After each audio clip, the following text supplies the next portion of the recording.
السلام عليكم ورحمة الله وبركاته. قاعد أودو تكينا الآن تنا فيديو قبل تقبل ليس الفجرة فيديو قبل تنسمع لي ويا الله تفكر ليس جدو كانتي سبب أنا ماني تكتوكو كم معلومة أستاذ رايا أبا متأهل بين إذا كان يجيك فيديو قبل تقبل ليس الفجرة فيديو سني فيديو بدر أستاذ رايا أبا متأهل كن نما أكمي إني مالي كجرا جرا بدلنا أستاذ أنس محمد فيديو قبل يلا حسجرا أستاذ رايا أبا متأهل مالي أستاذ رايا أبا متأهل هجين سهوجي أكمي مالي جدا هجين سابونسا نمن هندي بيكو كم بيكمو هجي ببريدا في هجي سينا هدو هجدا تري أمس نما كبسا يادا nama akkaani ummata keenya tajaajilaa jiruu fi ummata keenyaatiif wareegama guddaa kaffalee ammas kaffalaa jirudha. Kanaafiyyuu mee Ustaaz Raayyaan eenyu akka tahe sagaleedhuma Ustaaz Anas Muhammad irraa dhageeffanna jechuudha. Kanaafin gama viidiyoo isaatti isin dabarsaa hanga sanitti na waliin turaa isin jira. Assalaamu alaykum wa rahmatullahi wa barakaatuh.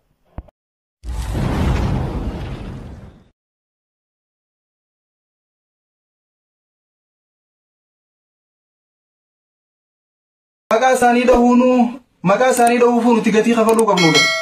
Ummata yeroo dukkanaa keessatti yeroo gartee namni amantiin tiyya miidhamu jirti sabni kiyya miidhamu jira hin beekne keessatti akka sabaa fi amantiin illee miidhamaadhaa jiru nama nu barsiisedha. Raayyaa jechuun waa nama gartee irra waa barreessinee yookaan arrabsinee maal jennuuni miti.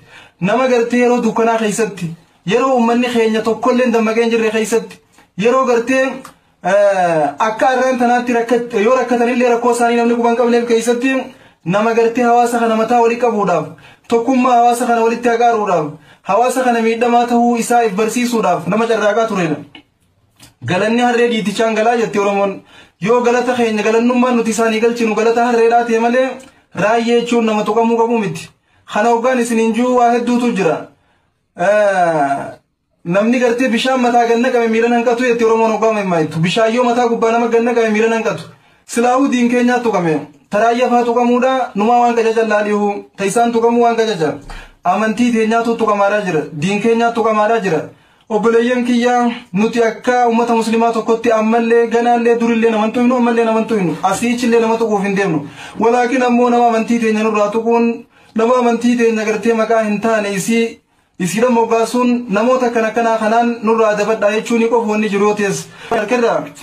Raayyaa abbaa machaadheen gadda Oromummaa baru jiraa jennu. Akkasumatti namnummaan Oromoo diigee hangaarraa gabrummaa jalatti mataa qaqqabeehu ummata islaamaa kanaa jedhamni san dhugaa barreessu. Waan ajaa'ibaatti. Wamaa tukhfii suduuruhum akbar akkuma rabbiin juu tu waan xiqqoodhaan barreessanii ol baasan kun ta'a afaaniin jaaniin warrabsanis waan xiqqoodha. Ta'a afaaniin janii amantii keenya qeeqanis waan xiqqoodha. Walaakin wamaa tukhfii suduuruhum akbar tana rabbii ija subhaanahu wa ta'aalaa waan qoma isaanii keessa dhokateetu irra guddoodha. Waan qoma isaanii keessa dho'isanii dhiisaniitu irra guddoodha obboleeyyan kiyya. Raayyee jechuun nama osoo isaan warri amma isa qeequu kun hin dhalatin qabsoodhaaf gaara keessa ture. Isaan hin beekan garuu silaa maqaa isaa dha'uudhaafu maallaqa kafaluudha qaban. Maqaa isaa dha'uufu maallaqa kafalanii maqaa isaa dha'uudha qaban. Malee maqaa raayyaatu isaan birakkisaasa dha'uun jechuudha. Nama deengadda Oromummaa baree janiin osoo isaan hin dhalatin Oromummaa beeka raayyaan. Akkasumatti wallaahi akka dhugaa rabbiin namni Oromummaa fi amantii hunda barsiisan akka mataa kiyyaatti raayyuma irraa hin baradde yoon jee kijibaa miti uuma dhugaati. Saabota isaan na barsiise amantii tiyya guutumaa guututtu osoon quraana garuu jiruu yoon isa dhageeffadhu waa hunda isarraa hin baradde. Akkasumatti malee saba keenyaaf falmachuu akka qabnuu fi akka gartee amantiin teenyaas nu jabduu isiidhaaf lubbuu teenya akka kanninu saba keenyaaf illee akka wareegamnu kan hundaa waan isarraa hin baradde. Osoon xiqqeenya kiyyaan jechuu. Garuu waggaa Raayyee deengadda amantii bare waggaa jan hedduu nama gaddisiisamee tasaa asit dhiibnee abira kunnu amantii islaamaa warra isii hordofuutu mataa gannu qabu jiraa jan yaa obboleessoo namnummaan mataa ummata kana ol qabee weenyume akka dhugaa rabbiitti galanni harree diitichaan galaa sayyoo taate malee namni dura gaara seenee qabsoo eegale sheekotii teenya obboleessu ummanni gartee hawaaqeeffatus haa ta'u hagartee mataskaana deemuu warreen kaanis haa ta'u ummata kiristaanaa irraa amma badii takkallee wana gartu. Nama sintukan amantii namaan tukan if kabajanii nagaan jiraatan. Walaakin ammoo ummatummaa reettaniin kana ofirraa hin dandeenye ajaa'iba. Waan gartee ni beekta wanni takka qabdu akkasii eeggatee kabajaasii eeggatee deemti. Taammoo akka hin qabnee fi tapha kan qabne asirra raatichi maal jetti.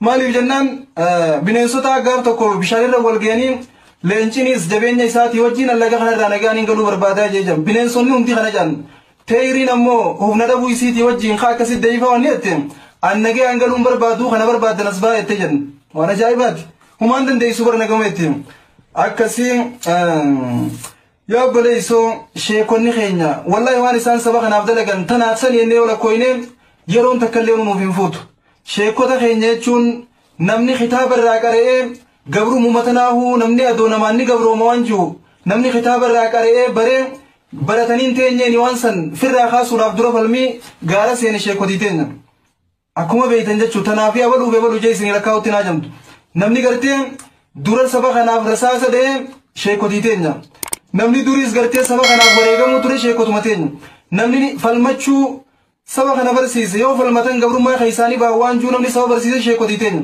walaakin ammoo warri kanuma taa'ee gaaddisa akkama duyda namarra nyaachuu bare khawaan takka ifi hojjetee hin jirre ka hojjechuuf illee karoora hin qabne kun gartee taa'eetuma nama qeequu ifi waan hojjetu qeequu ifi gartee ka'een deemu ka tarkisuu tunujiisaati walaakin ammoo nuti akka mataa keenyaatti yoo waan takka dubbannu duriis ta'ee ammaas akkuma jaamu ummata muslimaa tokkummaa teenyaan jaalatan adda nu facaasan maarree teenyaan jaalatan akkas nu godhuu barbaadan maarree keenyaan fedhan akkana waa hedduu takka nurra qaraama sanuma hunda sodaadhaaf caluma inneetuma deemnu osoo waa hunda numa garru osoo beeynu sareen hubaa wajjii jette jan yoo gongoo dura darbitu sareen hubaa wajjii nyaatti osuma beeynu hubaa wajjii nyaannaa jette jan nulleen akkasumatti osuma beeynu hubaa wajjii jennee waa hedduu takka obsineetuma cal jennee mee yoo rabbiin nurraa guute waan akkanaa jalan laalluttumaa dhiifnu inneetuma ofirraa waa hunda waa hedduu takka gartee walit dhiifneetuma deemna ammallee gartee mee